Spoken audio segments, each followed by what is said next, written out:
Kendall Burton, welcome to the conversation. I am so excited to have this conversation with you. How are you? I'm great. I'm super stoked. It's been a long time since I've seen you. So I am super happy to be back in your presence, even if it's virtually.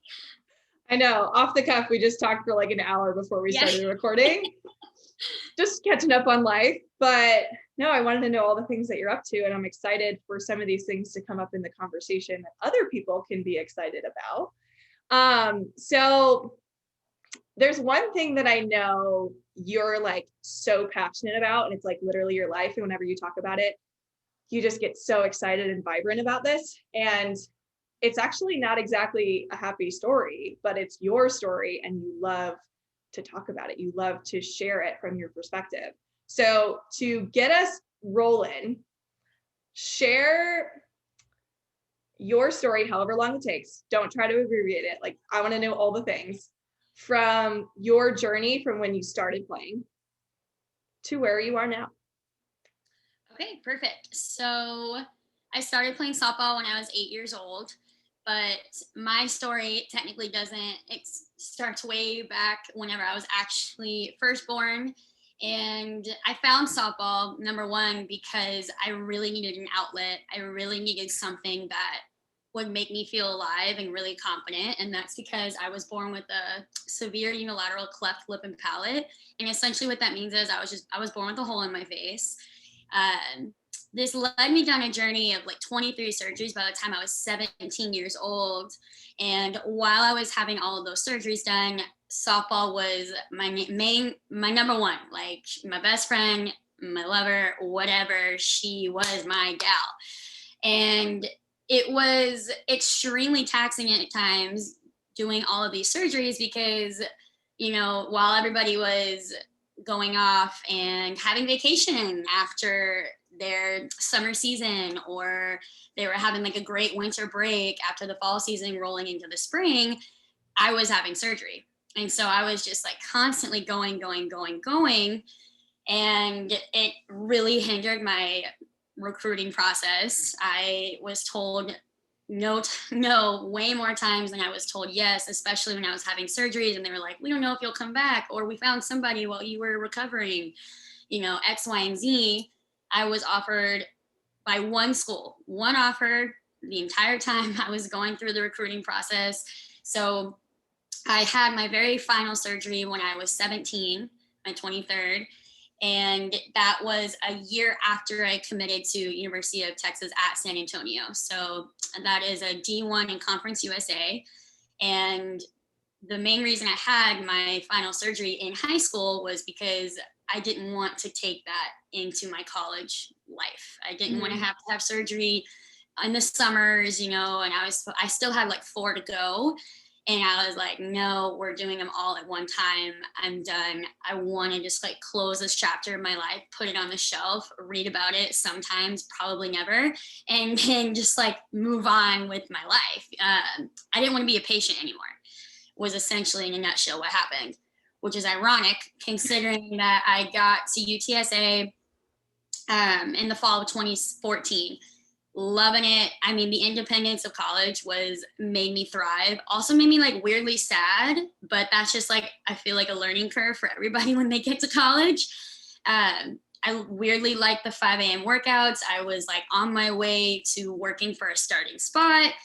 And then all of that just like kind of came crashing down on me whenever I survived an acute ischemic stroke 2 months into my freshman year. So an acute ischemic stroke, basically what that means is that I had a lack of oxygen to a certain portion of my brain for X amount of time. I did have a mini stroke 2 days prior to that, but nobody ever thought that an 18-year-old was having a mini stroke at practice. Of course not to mention my grandfather had just died the day before. So it was just kind of like all of these things leading up to a really traumatic event. I was in the hospital for like 5 days, 5 to 6 days, couldn't read, couldn't write, couldn't talk. But as a miracle, my body was physically fine, minus just my brain having a giant bruise on it. I was just overly exhausted, like having to nap a lot. Couldn't get my heart rate up too high because then I would have a crazy headache, other than that, physically wonderful. Like he like made a joke saying I could go run a marathon when I left the hospital. But student comes before athlete when you're in college, and always. So then it was a matter of, can I get back into school? Went through speech therapy, was working on just spelling the word cat, being able to put words in a sentence and have them make sense and be in the right area, all that stuff. And that was just extremely overwhelming. I felt like I was a toddler in an 18-year-old's body, and refused to go back home with my parents. They were not happy with that. But to me, it was like, I'd already done all this work from my cleft. Like I had already done all this work, like to have this new life in San Antonio, because I'm like 3 hours away in Houston where I grew up. I was like, I didn't want to just let go of that. I wanted my version of normal to unfold. And so then that just led me down a big journey of recovery. And I enrolled back in the spring of 2015, started every single game for the Roadrunners, got some really awesome accolades. It was just like, the comeback story that I couldn't have written better myself, even though, I did technically write it because it was me. But so then the following year, my sophomore year, basically school was like so hard. I couldn't remember things. My short-term memory was really tough. I still was having a really hard time comprehending like just anything in general. So like, coursework was really taxing. And I just kind of started feeling as if I wanted a lot more, and I was working really, really hard for something, and the players around me didn't care as much as I did. And that's not a dig on them. I'm still best friends with half of them. We just weren't in alignment anymore. So I transferred to Oklahoma State in the fall of 2016. So moved up there, left a really good situation, like a starting spot, best friends, all the things. Moved up there, and they told me that they wouldn't medically clear me because my medical history was a liability. Then that led me down a journey of finding anyone else that would clear me. And I just got told no after no after no. And then Coach G at OSU was getting, I didn't know this until honestly recently, that he was getting told no over and over and over again on the back end of things too. So, he was really helping me out, trying to help me play anywhere. And right when I was like, all right, I'm going to hang up my cleats, I've done everything I possibly could. I've tried, I did not try. University of Oregon and University of Georgia were like, we'll clear you. I don't really know what's going on here. You're physically fine, blah, blah, blah. And I chose University of Georgia. So I transferred there in January of 17. So like 4 or 5 months after I just moved to Oklahoma. Was there for 5 weeks, got the starting spot, and then just started to choke because I was so stressed out. I had just done all this work, and I finally got to like such a great, amazing school in the SEC. Like, couldn't believe I was playing there. And then, I was my own stress ball. I kind of plummeted. So I lost my starting spot. First time I ever sat the bench. And I pretty much sat the bench the entire season. And I was like, never again will I do that. I'm not going to waste my few final games. Granted, this is me going in my senior year, but I was like, I can't do that again. Ended up being a starter for Georgia, like every game for my senior year. It was just like super incredible. I had a really cool ESPN article written about me, which I still can't believe that is reality. Like, I get to say that. I, had a few accolades there, which was super awesome. And I got to take my cleats off at the Women's College World Series, which is, the biggest stage that college softball has to offer you. So it was the craziest and emotionally taxing journey I've ever been on. But that's essentially my journey within softball. And now I coach, I'm a fitness instructor. I'm a studio manager for a fitness place, and I'm working on, speaking and sharing my story and writing a book. And so that's basically where I'm at now. It was much longer than I anticipated, but here we are. So it was perfect. Isn't it kind of ironic that you're doing all of these physical activities, post college, and you were told by that OSU person that you couldn't play there? Like, yeah, I mean, it was such a big storm.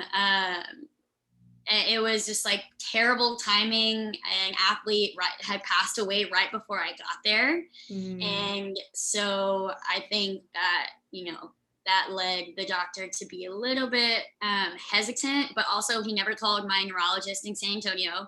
He never spoke with my parents. I mean, there was so many things that, and all of my tests came back clear. Like he made me go test after test after test. And then he just like, he just couldn't clear me. And I was like, yeah.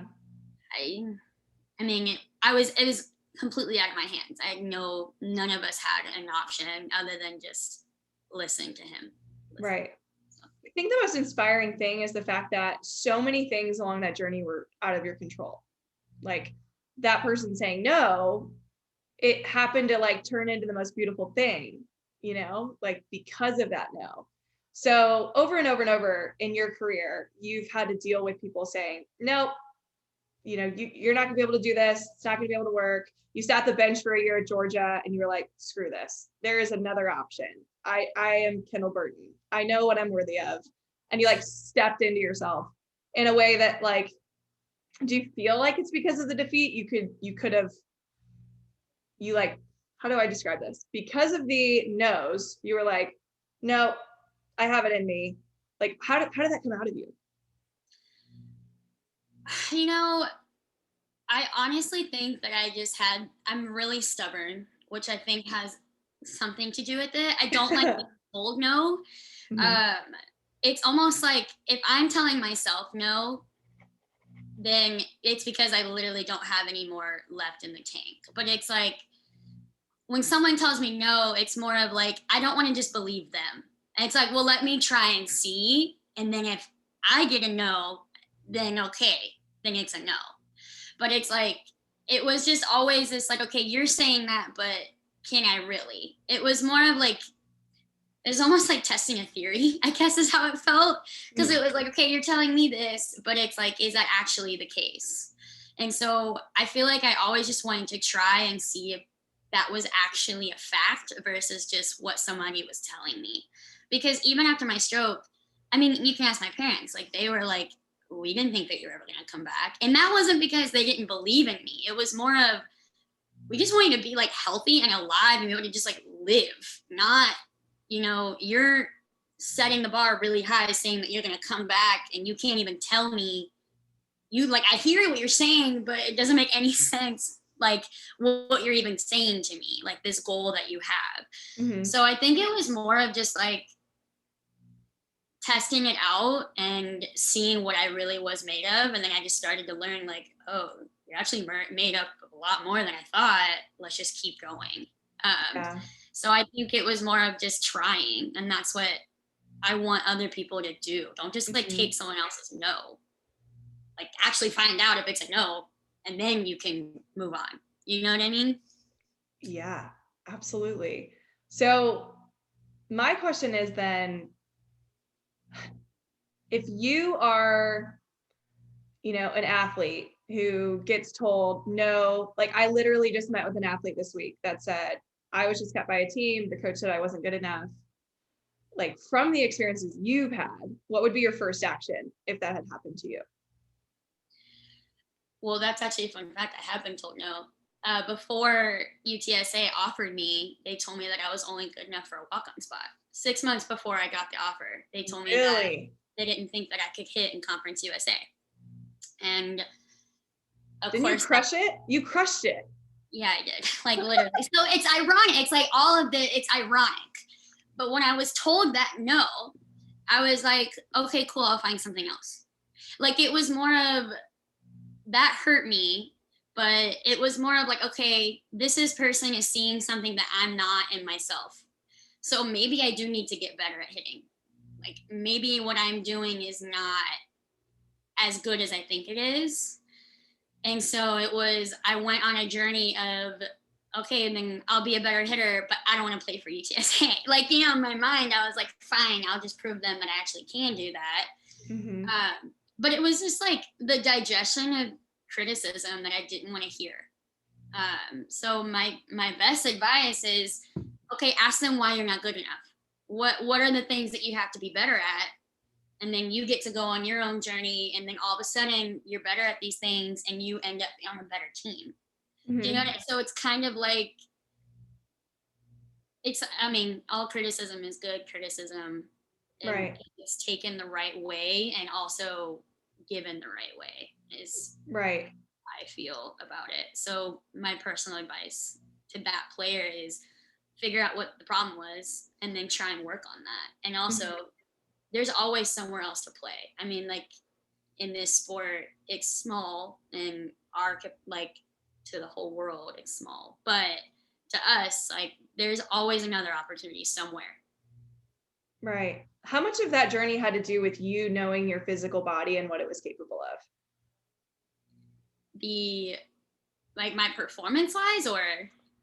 Yeah, like, I mean, I keep going back to that doctor saying you couldn't play, but like you had to have known in your body that you were fine for you to be able to look for another doctor, you know?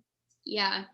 So the OSU, like him telling me, I'm not clearing you, like you're a liability. I had one doctor like look me in the eye and say, you will have another stroke, you can never play college athletics again. And I was like, oh my God, that's not true. But I mean, what am I saying to this person is how it felt.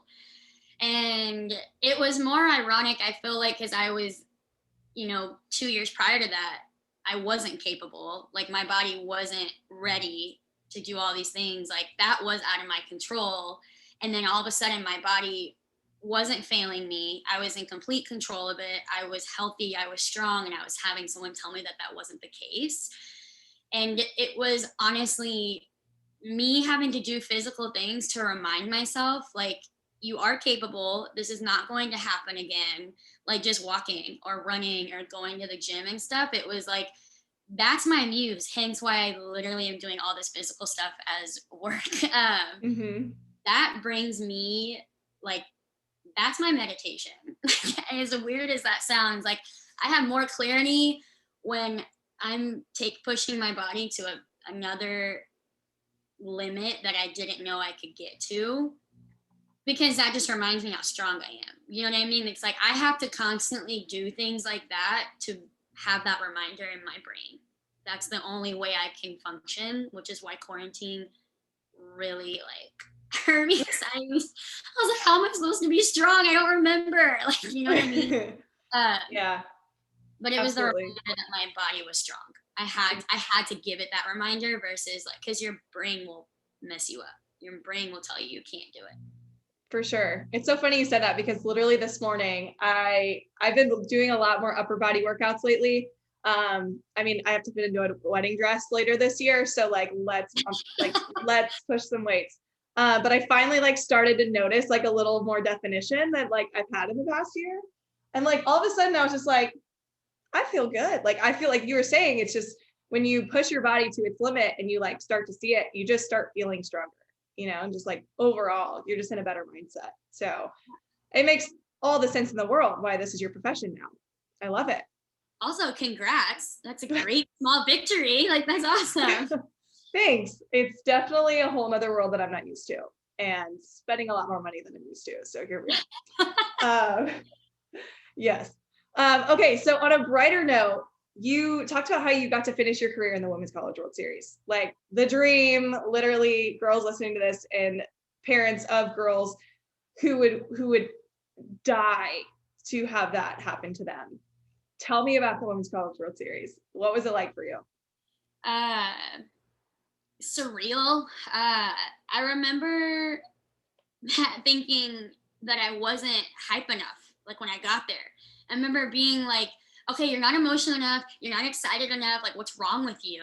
I remember like having conversations like that with myself. And I was like, Kendall, hello, wake up, is how I felt. But it was, and we were having practice, because you have practice. Basically everyone has like a slot to practice before the tournament actually starts.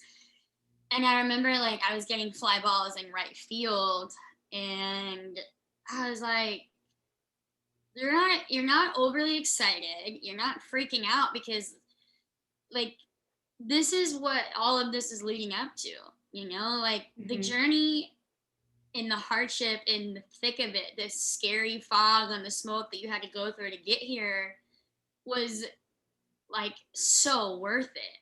And now you're just here, and I could have cared less. I mean, we went 2-0. We got run rolled the first game.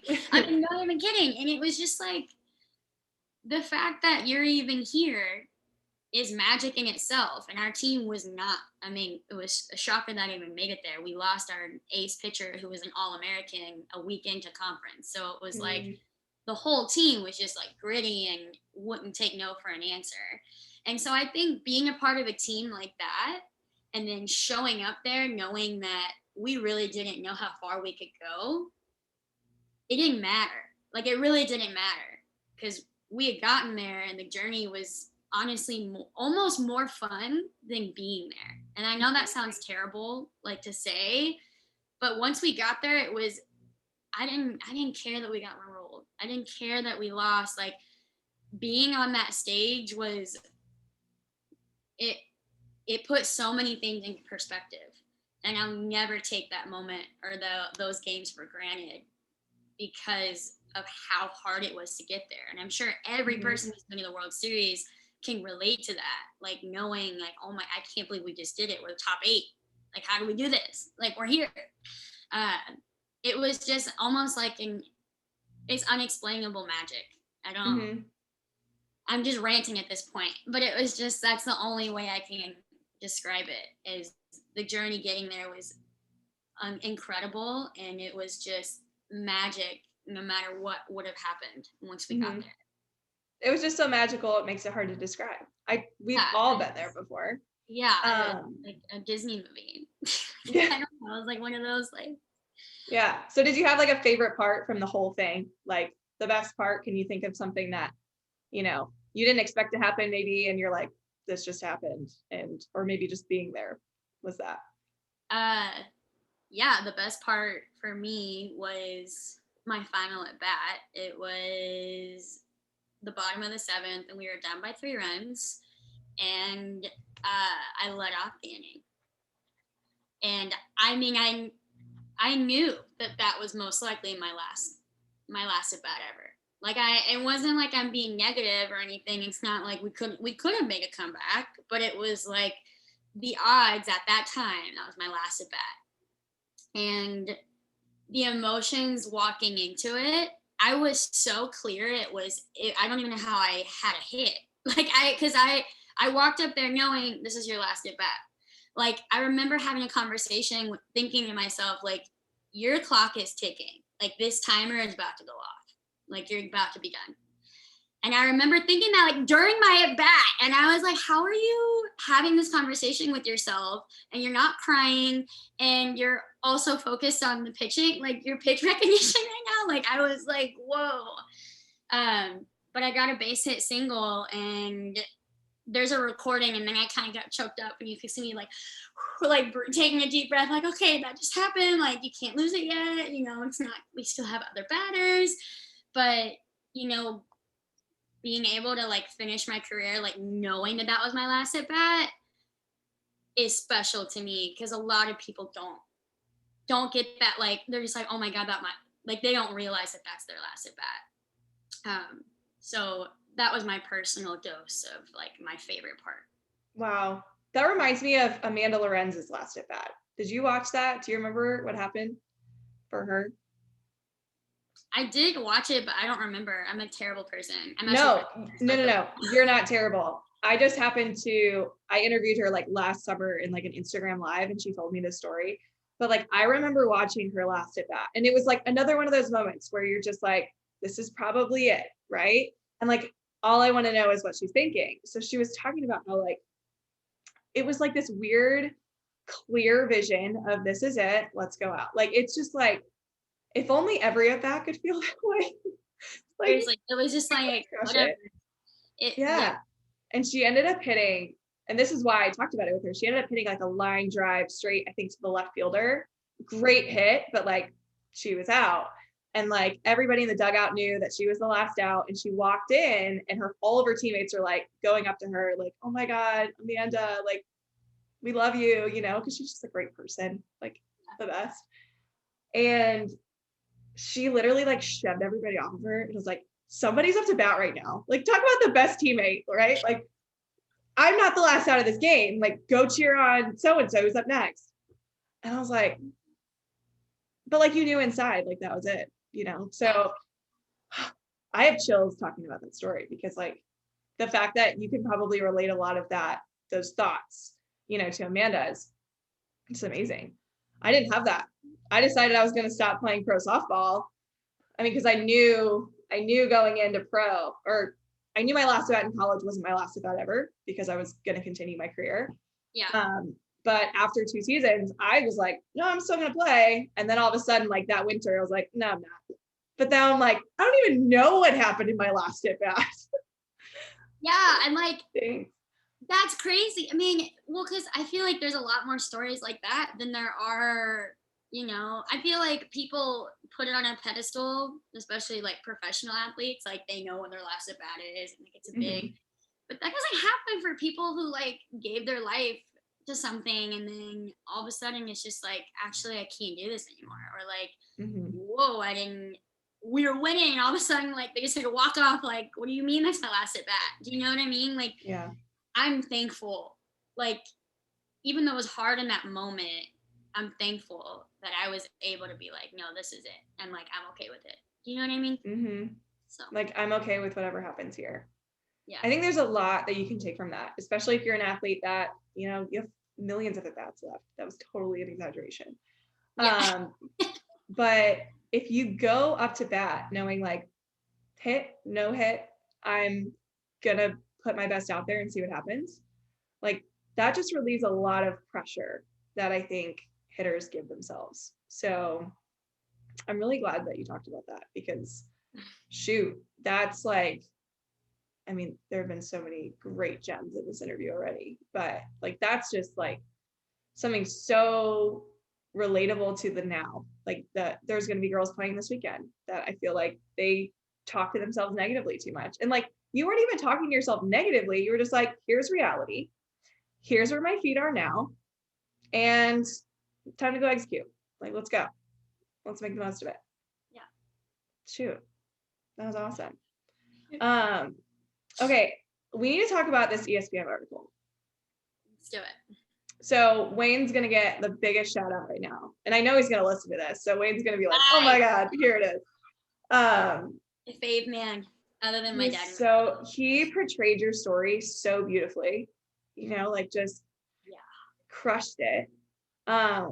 So anybody listening, please go to the show notes, because I'm going to have the link to the interview. Not the interview, but the story. So powerful. Tell me what it was like seeing that article come out, because it came out right along the time you were playing in the Women's College World Series, right? Yeah. What's really crazy is that it came out the Friday morning of senior weekend. Oh, wow. So it was even like, I don't want to say more cool, but it was just like, wow, like all this stuff's happening right now. Do you know what? I don't even know how to explain it. It was just really like, whoa.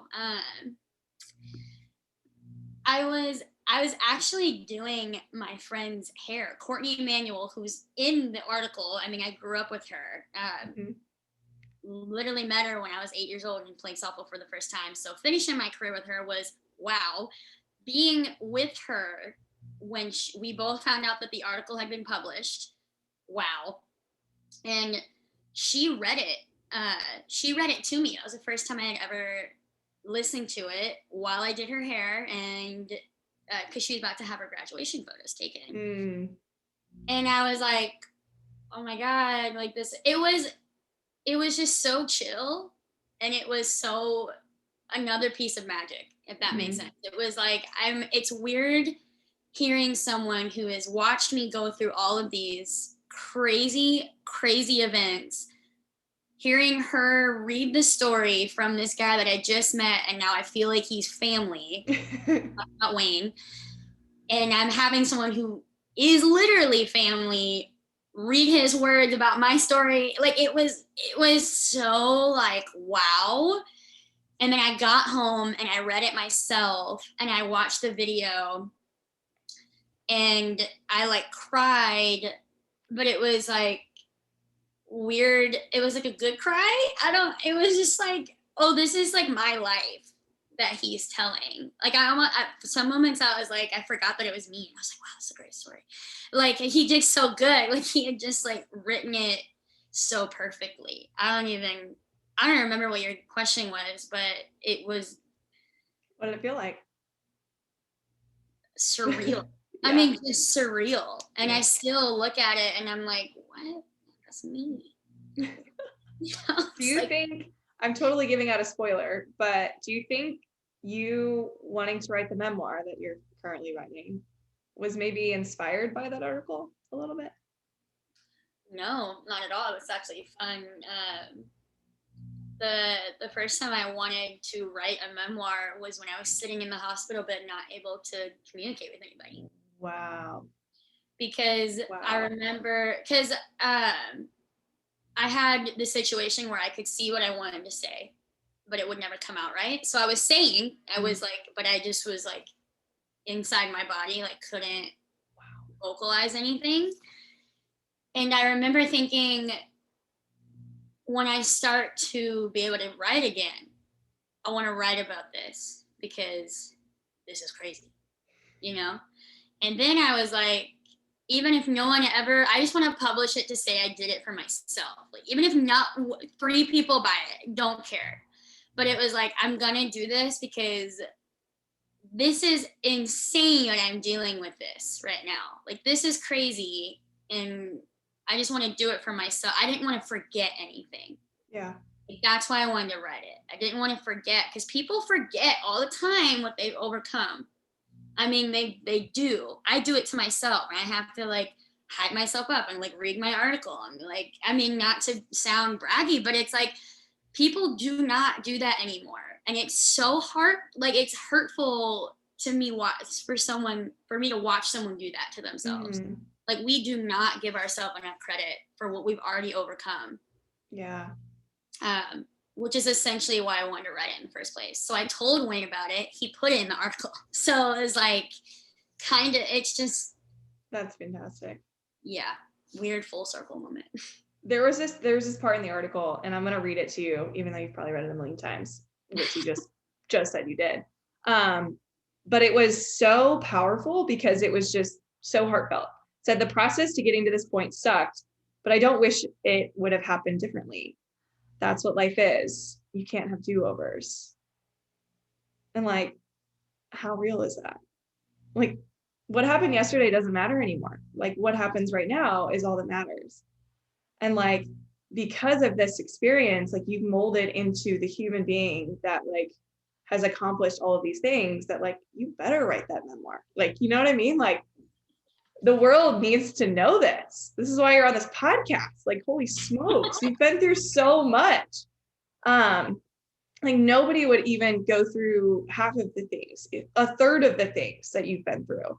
How many surgeries was it before you were like 17, 23? It was the 23rd was my final, and it would have been more, but I just couldn't do it anymore. I was like, I'm out. You're like, I'm surgeried out. But it's just so, it's so cool to be able to know somebody, first of all, that has overcome so much. And like, if I'm stuck in an alley by myself, like I'm going to want Kendall Burton there because she's been through the most. Oh my God, that's so nice. And yeah. I mean, dude, I'll do what I can if we're ever together in that situation. Oh, it's like the highest quality compliment I've gotten all year. I mean, it's still new, but still, that's a great compliment. This is why I love you so much. Okay, so since this is a podcast where a lot of parents and coaches are kind of hanging out on, yeah, I really want to know what your parents, you talked about your parents a little bit about how, you know, they wanted what was best for you. And like, they were like, should you keep playing? Because they love you. But like, tell me how they've held your hand through all of the things for you. Honestly, the best thing that they did for me was letting go of my hand when I needed them to. Because me saying that just made me kind of emotional. Moving forward, but it was like they wanted to do everything for me. They wanted me to just come home, and they wanted me to just like be safe, and they wanted to coddle me, and but that wasn't going to do me any good. I mean, I was getting bullied in middle school and in elementary school. And, my mom was the one who like wanted to go knock on their houses and like yell at the parents and all this stuff. Like she was that mom, rightfully so. But it was like they had to just be like, this is not going to go away for her. Like we can't they never really did, but it's like they always felt they can't just hold my hand and say that it's never going to happen again, or that it's going to be okay, or that I'm not different, because I was. I mean, it's like they weren't grossly like like it wasn't over the top giving me a dose of reality. It was just more of, you can be anything you want to be. Like, yes, you're beautiful, but you look different. Yes, you're getting bullied, but that doesn't have to change how you feel about yourself. It was more of like, they really let me maneuver my life the way that I needed to, and the way that I saw it needed to be. And that is the best thing that they ever did for me. Because, I mean, and granted, I was that kid being like, I don't want the handout. But when I needed the handout, I asked for it. Like, and they would be there and they would give me what I needed. You know what I mean? Yes. And so my parents, and I can't imagine it. I don't have kids of my own, but I cannot imagine how hard that was for them. I mean, I can't imagine it. And my mom to this day, like, she's like, I don't know how I did it. My dad talked her off a ledge more than once, and I know he was scared too, but somebody had to like pretend like they're okay. But yeah, in a nutshell, that's the best thing they ever did, was let go of my hand. I want to just highlight something you also just said about how when you needed a hand, you asked for it. I feel like too many kids out there, they don't ask for it because they're like, I can do this. And like, you were that kid, but you knew, you tried. And then you probably came to a point where you're like, I can't do this part alone and I'll need somebody. And it probably took a lot of courage to do that. So I commend you for that, because it takes a lot. Yeah, it was. I will say that I played pretend way too long. Like play pretend that I was okay. Like it took too many days of me not being okay to reach out. And I will say, I'll be the first to say that I should have spoke up sooner in certain times, but I eventually did. So I don't want to like make it seem like I was like this perfect angel that like always like asked for help right when it was needed. But eventually I did get to that point. So yeah. And it's not, like you said, it's the hardest thing to do. And still have a problem with it. Like it's very difficult to. I mean, you did say you're stubborn, so it makes sense. Oh yeah. Very much so. That will reign true until I die. Like Yes. So so you said this in another interview. I was obviously stalking you before this because I wanted to get all the details. But you talked about how softball was like your best friend. You mentioned it earlier, but the fact that it was kind of like your outlet to like deal with all of the outside world later, like, I need you to unpack that for me. Okay. So when I think about it being like my outlet, and the reason I refer to her, because she's an actual being to me, as my best friend and stuff, is because people like think about outlets, but they don't really like, they just say the surface level, oh, it's an outlet. But an outlet is something that doesn't judge you. You can be your most comfortable self, and it gives you feelings that other people cannot, because you're doing it for yourself. Like, that's what an outlet is.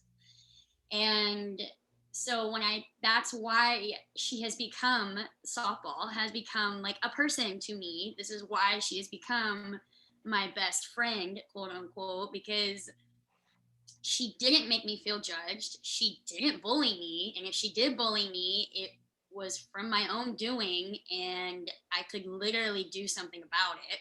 You know what I mean? It wasn't like someone was yelling at me or saying something mean to me. It was like, I failed, do it again. I failed, do it again.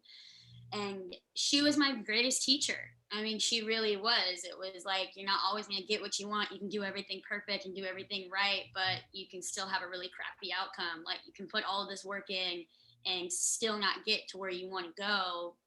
And like, that's why softball has just been the biggest blessing for me, because I would not be the person that I am if I didn't play.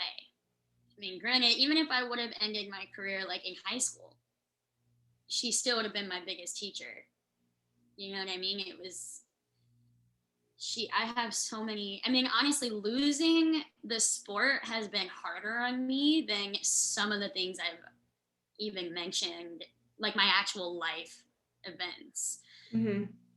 Because she, not having that anymore has been, I mean, I don't know it's almost like I didn't know where to turn whenever things get hard now. And I'm sure you can relate to that too. Even if you did choose to like finish your career, like I didn't necessarily choose, like I was a senior, it is what it is.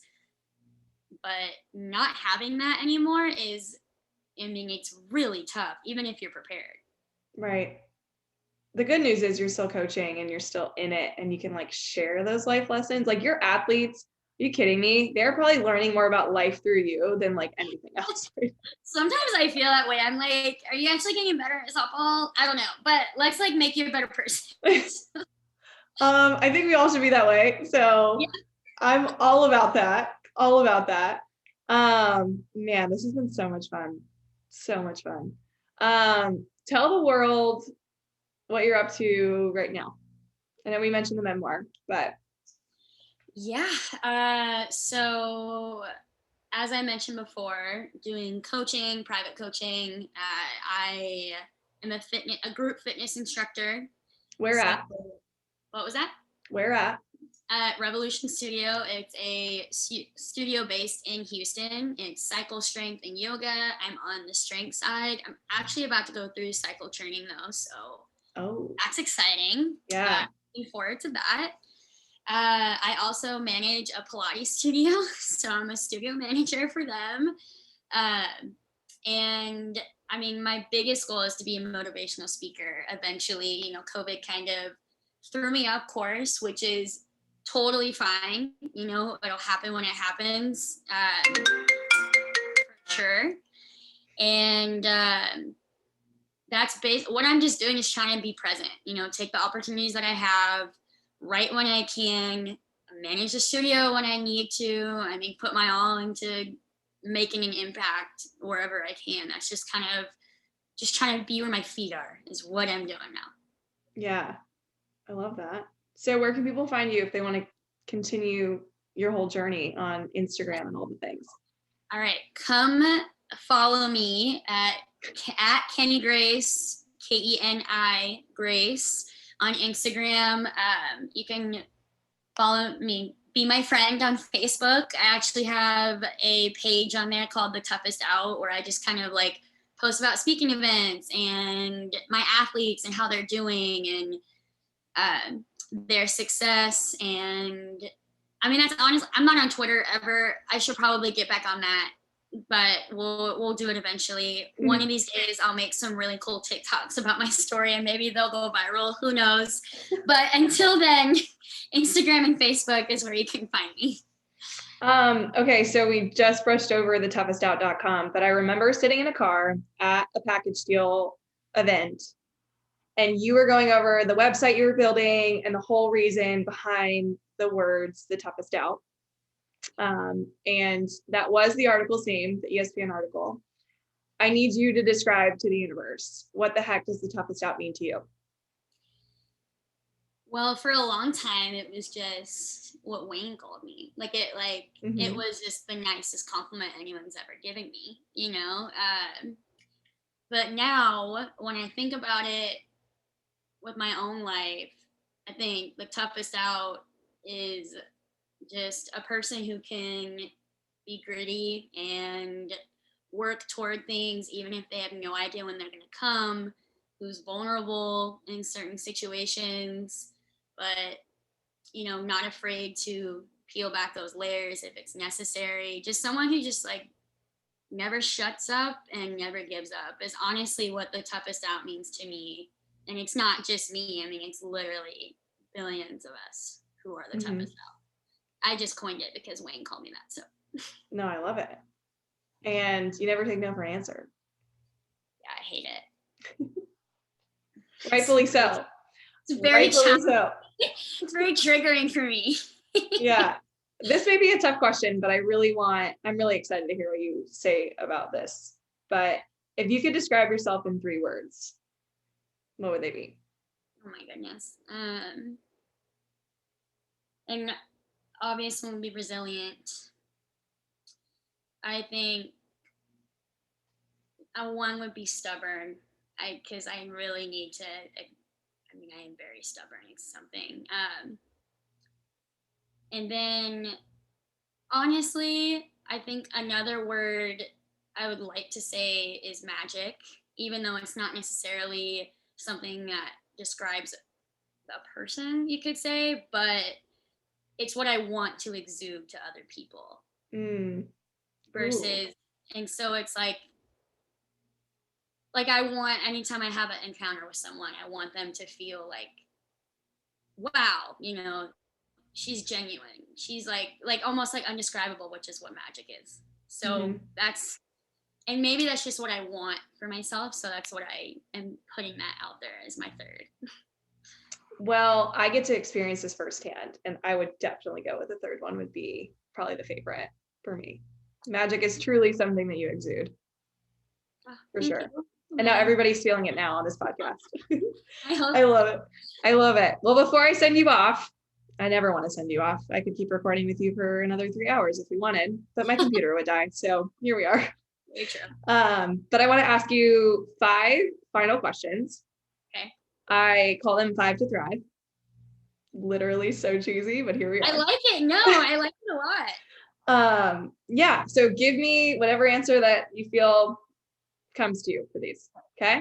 Okay. All right. What's your favorite thing about the game? How hard it is, honestly. Good answer. What's the greatest lesson your parents ever taught you? Just because something looks different doesn't mean that it truly is. So can you elaborate, please? Basically, don't read a book just by its cover. Yeah. I love that. That's so good. What's one thing you would tell your 12-year-old self?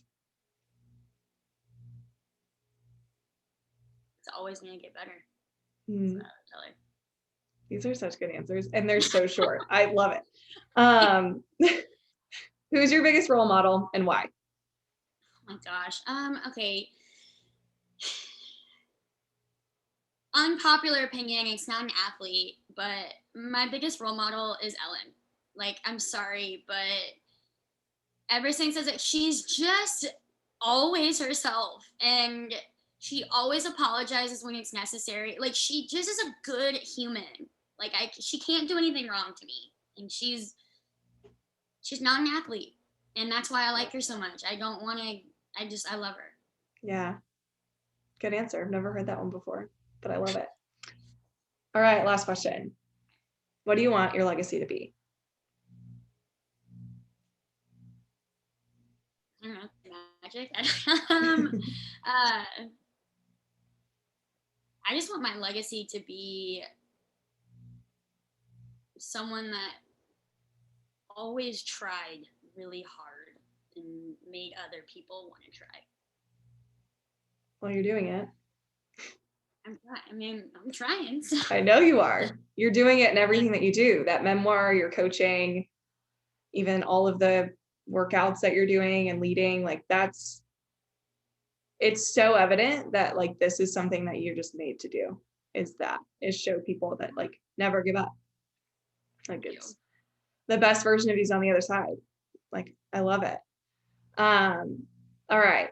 Well, I don't want this interview to ever end, but you have been such a joy to have on the podcast, just keeping it real, sharing your vulnerable story with the world. Nobody's going to ever have a story like that. And I think that's the most beautiful thing about you and like anybody going through something right now. Like it's your superpower and no one can ever take it away. So thank you for sharing it. It's going to change some lives. Thank you so much for having me. I've been patiently waiting to get on here. I missed you, and like this is, I literally live for this stuff, so I love it. And it's a long time coming. Kind word, like my goodness, soap opera over here now.